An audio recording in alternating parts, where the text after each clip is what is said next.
सो इस जोशीले सेशन में आप सभी का बहुत बहुत स्वागत है। मैं आपका गाइड ओजांक।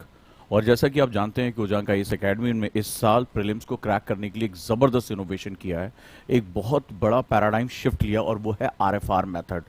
आरएफआर मेथड यानी रिवर्स फॉरवर्ड रिवर्स मेथड, यानी ये पढ़ाई को उतने ही टाइम में इसका जो मैग्नीट्यूड है वो कई गुना बढ़ा देता है। जैसे रिक्टर स्केल पे एक नंबर दूसरे नंबर से 10 गुना 10 लॉग 10 की स्केल पे जो है वो ज़बरदस्त ऊर्जा लिए होता है, उसी तरह आरएफआर मेथड है। सेम आपके जो पढ़ने का तरीका है, आप जो 6 घंटे 8 घंटे पढ़ते हैं, उसमें जो मैग्नीट्यूड है, जो उसमें पावर है, जो उसमें मेमोरी है, जो रिसाइटनेस है, जो आपकी एक्यूरेसी है, वो कई कई गुना बढ़ा देगा। तो स्वागत है आप सभी का आरएफआर मेथड में। और मुझे सभी दोस्तों से ये जानना है, क्या आप आरएफआर मेथड के इस पावर से परिचित हैं या नहीं है? Good morning all of you. सभी जोशीले ओजांकियंस को जय हिंद, जय भारत। और आप सभी का बहुत बहुत स्वागत है। अगर मेरा जोश, मेरी एनर्जी और मेरा जो जज्बा है, जो इनोवेशन आप तक पहुंच रहा हो, तो जय हिंद जय भारत लिख दें। ओजांकियंस की जय हो और वो पूरे दुनिया में सफलता के परचम लहराएं। इसी उम्मीद, इसी जोश के साथ सुप्रभात आप सभी को। सुबह की ब्रेकफास्ट स्टडीज में आप सभी का बहुत बहुत स्वागत है। मैं आपका गाइड ओजांक। और आप सभी मुझे बताएं, क्या आप आरएफआर की ताकत से परिचित हैं? अगर नहीं है तो मैं आपको हल्का सा बता दूं कि आरएफआर की जो पावर है ये बहुत बड़ी हो चुकी है, ये जबरदस्त पावर है। ये बताती है कि आप इसमें कितना अच्छा कर सकते हैं। ये आरएफआर का सबसे बड़ा सेगमेंट है दोस्तों। तो स्वागत करता हूं आप सभी का। आरएफआर बहुत कम समय में जबरदस्त तरीके से रिजल्ट निकालने का नाम है। तो स्वागत करता हूं आप सभी का आरएफआर की इस क्लास में, और उम्मीद करता हूं कि आप पूरी तरह से स्वस्थ होंगे, पूरी तरीके से चीज़ों को समझ रहे होंगे। नो डाउट दोस्तों। तो आप सभी का बहुत बहुत स्वागत है। नमस्कार आप सभी का। Hello all. So let's start. हम शुरू करते हैं अपनी क्लास को। बेसिकली जैसा कि आप जानते हैं कि यूपीएससी में 3 स्टेजेस होते हैं, राइट। यूपीएससी के 3 स्टेजेस होते हैं, प्री, मेंस, इंटरव्यू। सभी नए आगंतुकों को बता दें, इंटरव्यू। और यूपीएससी में लगातार जो इनपुट्स है, यानी कि जो नंबर ऑफ स्टूडेंट है वो बढ़ते जा रहे हैं। इस साल 11 लाख लोगों ने एग्जाम दिया। अब 11 लाख लोगों ने एग्जाम दिया, और ये 3 स्टेजेस होते हैं। इसमें प्रिलिमिनरी जो होती है, इसमें जीएस के मार्क्स जोड़े जाते हैं और सीसैट क्वालिफाइंग होता है। मेन 1750 नंबर का लिखित होता है। प्रीलिम्स ऑब्जेक्टिव होता है। लेकिन अगर देखा जाए ध्यान से, तो सबसे ज्यादा बच्चे अटैक जो करते हैं वो प्रीलिम्स में करते हैं, और इसी वजह से यहाँ पे केवल 14,000 बच्चों को मेंस के लिए इनवाइट किया जाता है। जबरदस्त जो है कंपटीशन होता है, और यही कारण है कि प्रीलिम्स में 98.6% बच्चे, जो रेशियो आया है, वो प्रीलिम्स क्वालिफाई करने से रह जाते हैं। उसका सबसे बड़ा कारण है कि जो इसका सिलेबस है बहुत ट्विस्टिंग है, बहुत ज्यादा ट्विस्टिंग है। और इस तरह से बच्चे जो होते हैं वो टाइम मैनेजमेंट में बहुत मारे जाते हैं। जैसे अभी मनोज ने पूछा है कि मेंस की तैयारी कैसे करें। एक्चुअली ज्यादातर बच्चों के दिमाग में मेंस का खौफ बहुत गहरा डाल दिया जाता है। तो जब आप किसी भी कोचिंग में जाते हैं, तो वहां कोई डेडिकेटेड प्रीलिम्स का कोर्स नहीं होता है। तो वहां पर क्या होता है कि जैसे मान लीजिए आपने 1 साल के कोर्स में एडमिशन लिया, तो 1 साल के कोर्स में एडमिशन जब लेते हैं आप, मान लीजिए आपने जून से शुरू की पढ़ाई, तो जून से लेकर आप जनवरी तक जो है, ये पूरा टाइम जो नेक्स्ट ईयर का टाइम होता है, वो आप मोस्टली मेंस पर बहुत फोकस करते हैं, क्योंकि मेंस पे आंसर राइटिंग करनी है, सिलेबस के 4 जो हिस्से हैं, ऑप्शनल है, एस्से है, बहुत कुछ है। तो आप पूरा फोकस इसी पे लगा देते हैं। अब अचानक से क्या होता है, उस साल आपकी जनवरी में आपको ध्यान आता है, अरे यार प्रीलिम्स की अब स्पेशल तैयारी करनी। जब आप कुछ ऑब्जेक्टिव क्वेश्चन लगाना शुरू करते हैं, आप देखते हैं कि आपके मार्क्स प्रॉपर नहीं आ रहे हैं, आप जो है वो अच्छा परफॉर्म नहीं कर पा रहे हैं, राइट। आप परफॉर्म नहीं कर पा रहे। अब होता क्या है, ये मैंने देखा बहुत बच्चों में, तो आप जल्दी जल्दी में तैयारी शुरू करते हैं। आप प्रीलिम्स जनरली अगर करते हो तो मुझे बताइएगा, ठीक है। तो अब इस कंडीशन में और जो है आप जल्दी जल्दी तैयारी शुरू कर। अब जब आप जल्दी जल्दी तैयारी शुरू करते हैं, तो वहां आप देखते हैं कि आपको मल्टी जो है वो फेसेड चैलेंजेस का सामना करना पड़ रहा है। बहुत ढेर सारे चैलेंजेस आ जाते हैं। अब आपका टाइम मैनेजमेंट खराब हो जाता है। तो अब क्या होता है, सिलेबस को पूरा करने के लिए शॉर्ट मेथड अपना लेते हैं कि चलो यार जल्दी जल्दी कुछ क्रक्स अपना लें, कुछ पॉइंटर पढ़ लें, टीचर से कुछ चीज़ें ले लें। और नतीजा क्या होता है कि जब आप प्रीलिम्स में पहुंचते हैं, तो वहां आपको बहुत सी दिक्कतों का सामना करना पड़ जाता है। आप वहां पर जब आप जाते हैं, तो वहां पर अब इस साल 2023 से जो प्रीलिम्स है वो बहुत टफ कर दिया उसने।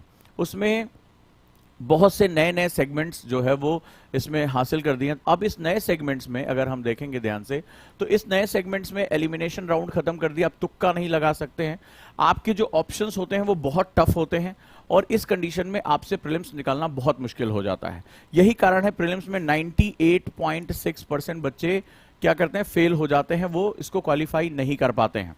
अब इसका साइकोलॉजिकल इफेक्ट मैंने आपको बताया, क्योंकि अगर आप प्रीलिम्स में ही फेल हो जाते हैं तो खुद का आपका जो कॉन्फिडेंस है वो खत्म हो जाता है, समाज आपको बहुत से ताने देता है, आपकी खुद के पैरों पे खड़े होने की अपॉर्चुनिटी खत्म हो जाती है। आप काउंसलर कहीं बन सकते हैं, कंटेंट डेवलपर बन सकते हैं, कॉपी चेक कर सकते हैं, अगर आप मेंस लिख लेते हैं तो आपके लिए अपॉर्चुनिटीज बहुत खुल जाती है, राइट। अब इस तरह से अगर हम बात करें तो प्रीलिम्स को निकालना बहुत इंपॉर्टेंट है, और ये देखा गया है कि जो सबसे बड़ा कल्प्रिट है वो होता है टाइम मैनेजमेंट। टाइम मैनेजमेंट का मतलब होता है कि हम ज्यादातर जो ऑर्थोडॉक्स तरीके से पढ़ाते हैं उसमें हम पूरा फोकस मेंस पे रखते हैं, 3-4 महीने हम प्रीलिम्स में देते हैं, बोले ये तो हो जाएगा। लेकिन कहते हैं ना कि परिवर्तन ही संसार का नियम है। जो डार्विन की थ्योरी आप लोगों को पता ही होगी, डार्विन की सर्वाइवल ऑफ द फिटेस्ट की बात उन्होंने की थी, कि जो कंपटीशन है, चारों तरफ कंपटीशन है, स्पीसीज में, हमारे में, तो इस कंपटीशन में जो सबसे फिटेस्ट होगा वही सर्वाइव करेगा, और जो परिवर्तन के साथ खुद को अडॉप्ट कर जाएगा वही सर्वाइव करेगा। बहुत सी स्पीसीज खत्म हो गई क्योंकि वो परिवर्तन के साथ खुद को परिवर्तित नहीं कर पाई। तो ये एक बहुत ध्यान से आप इस बात को समझना कि परिवर्तन ही संसार का नियम है। तो अभी परिवर्तन क्या है, मान लीजिए ये मेथड पुराना पहले था कि भाई इतना डेप्थ में चीजें नहीं आती थी, लेकिन आज की डेट में जिस तरह से कंपटीशन बढ़ चुका है, 11-11 लाख बच्चे जो है वो प्रीलिम्स का एग्जाम दे रहे हैं और बहुत कम सीटों के लिए दे रहे हैं, तो ऐसी कंडीशन में अब प्री के लिए स्पेशल स्ट्रैटेजी की बहुत जरूरत है। अब सवाल ये है कि हमारे स्टूडेंट के पास तो लिमिटेड टाइम है, क्या करें, सोना छोड़ दे, खाना छोड़ दे? नहीं, ये सारी जरूरत की चीजें हैं, बहुत इंपॉर्टेंट चीजें हैं। तो अब हम डेडिकेटेड टाइम कैसे लेकर आए, हम अपनी एक्यूरेसी कैसे लेकर चले, और जिस तरह से क्वेश्चन बियॉन्ड द लाइन जा रहा है, हम कितनी बुक्स पढ़े भाई, 100, 50, 150, 200 कितनी पढ़े, हमें नहीं समझ में आ रहा, इतना टाइम कहाँ है हमारे पास। तो इसके लिए अब ये सारी प्रॉब्लम मेरे भी सामने थी, मेरे स्टूडेंट के भी सामने थी, तो मैं क्या अपने स्टूडेंट के साथ बहुत गहराई से जुड़ा हुआ हूं, उनकी प्रॉब्लम को बहुत ध्यान से सुनता हूं। एक एनएलपी एक्सपर्ट होने के नाते उनके साथ जो भी व्यवहारिक, मैं उनको कभी भी जो है नॉलेज नहीं देता, उनको निर्देश नहीं देता कि तुम 24 घंटे पढ़ो। वो जोश में होता ना, आपने देखा कई वीडियो में, पढ़ो पढ़ो पढ़ो, जोश से पढ़ो, 24 घंटे पढ़ो, सोना छोड़ दो, मोटिवेशनल स्पीकर, अरे मर जाओगे भाई। क्योंकि मैं एनएलपी ट्रेनर हूं, वो एक टीचर हो सकते हैं, मैं एनएलपी ट्रेनर हूं, आपके माइंड, आपके ब्रेन को बहुत अच्छी तरह समझता हूं कि इसकी प्रोग्रामिंग कैसे करनी है।